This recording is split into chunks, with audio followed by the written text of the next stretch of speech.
Bismillahirrahmanirrahim. Assalamualaikum warahmatullahi wabarakatuh. Halo anak-anak ustazah, bagaimana kabarnya hari ini? Semoga Ananda dan keluarga masih dalam keadaan baik dan sehat selalu ya. Allahu Akbar. Anak-anak ustazah, ketemu lagi dengan Ustazah Meli dalam mapel PAI Pendidikan Agama Islam. Minggu kemarin kita telah mempelajari tentang Asmaul Husna. Untuk pertemuan kali ini kita akan melanjutkan pembelajaran 10, yaitu tentang tata cara sholat. Seperti biasa, sebelum belajar kita membaca doa bersama-sama. Berdoa dimulai.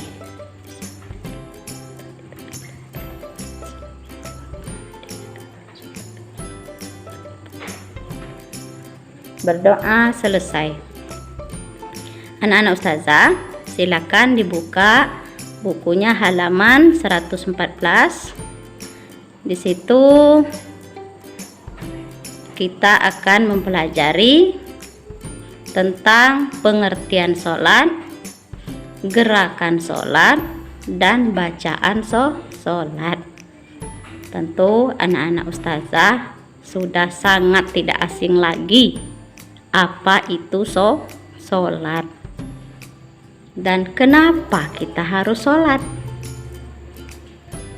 Iya, sudah ada yang tahu ya kenapa kita harus sholat? Silakan anak-anak buka bukunya halaman 115. Di situ ada lagu, liriknya Tombo Ati, pentingnya sholat. Selamat menikmati.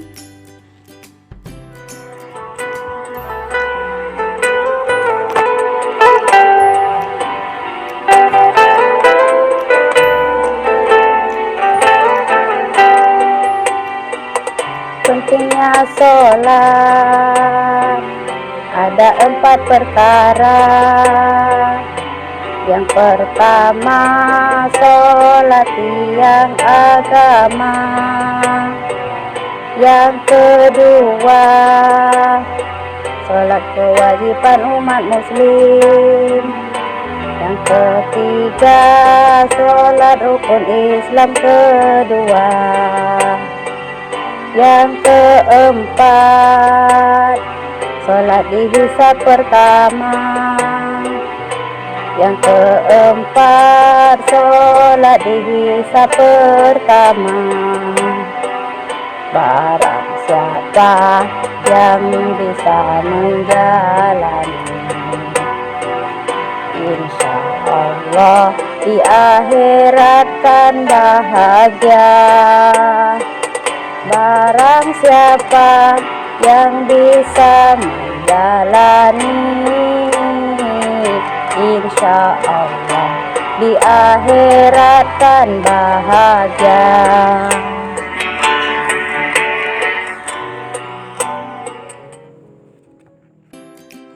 Oke anak-anak ustazah soleh dan soleha, sekarang anak-anak ustazah sudah paham ya kenapa kita harus sholat. Ada 4 perkara tadi. Selanjutnya kita akan membahas tentang pengertian sholat.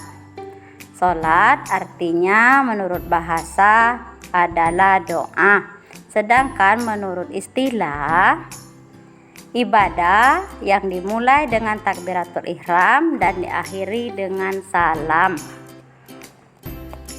Takbiratul ihram adalah ucapan Allahu Akbar dan ucapan salam adalah Assalamualaikum warahmatullahi wabarakatuh. Untuk selanjutnya, mengenal dan mempraktikkan beberapa gerakan dan bacaan sholat. Gerakan dan bacaan sholat diantaranya A. Berdiri tegak. Posisi badan tegap dan menghadap kiblat, pandangan diarahkan ke tempat sujud. Yang B. Takbiratul ikram. Takbiratul ikram adalah membaca takbir Allahu Akbar seraya mengangkat kedua tangan sejajar dengan telinga atau pundak, lalu melipatnya di depan perut atau dada bagian bawah. Posisi pergelangan tangan kanan diletakkan di atas pergelangan tangan kiri. Bacaan takbiratul ihram adalah Allahu Akbar. Dan yang C, membaca doa iftitah. Yang D, membaca surat Al-Fatihah. Tentunya anak-anak ustazah sudah hafal semua ya, doa iftitah dan surat Al-Fatihah. Yang E, membaca surat pendek. Yang F adalah ruku. Ruku yang sempurna adalah dengan membungkukkan badan, posisi kepala dan punggung sejajar, kedua telapak tangan memegang lutut dan pandangan ke arah tempat sujud. Bacaan ketika ruku, Subhana rabbiyal azimi wa bihamdi. Yang G, i'tidal.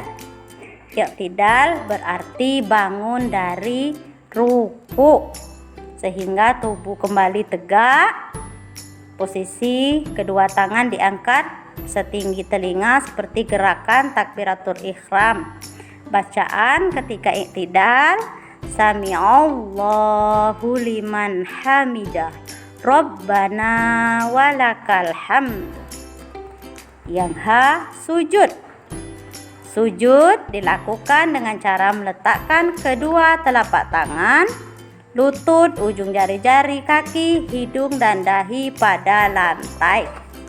Bacaan sujud, Subhana rabbiyal a'la wa bihamdi. Yang I, duduk di antara dua sujud. Duduk di antara dua sujud atau disebut juga duduk iftiros adalah posisi duduk yang bertumpu di atas telapak kaki kiri, sementara telapak kaki kanan berdiri di atas jari-jari kaki serta kedua tangan diletakkan di atas dua paha. Dan anak-anak ustazah semuanya sudah pasti hafal ya bacaan duduk di antara dua sujud. Rabbil firli warhamni wajburni warfa'ni warzuqni wahdini wa'afini wa'fu anni. Yang selanjutnya lagi J, duduk tasyahud awal.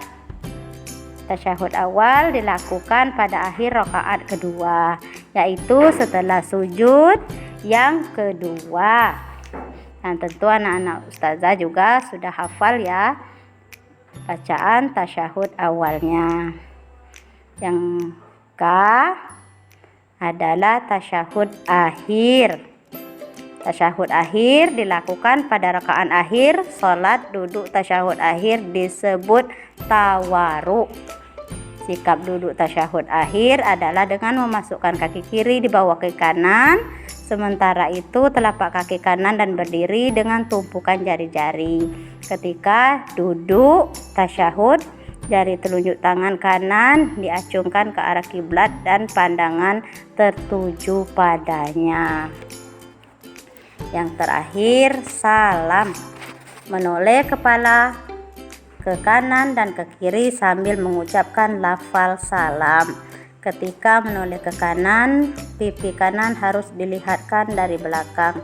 Demikian juga ketika menengok ke kiri. Bacaan salam, Assalamualaikum warahmatullahi wabarakatuh.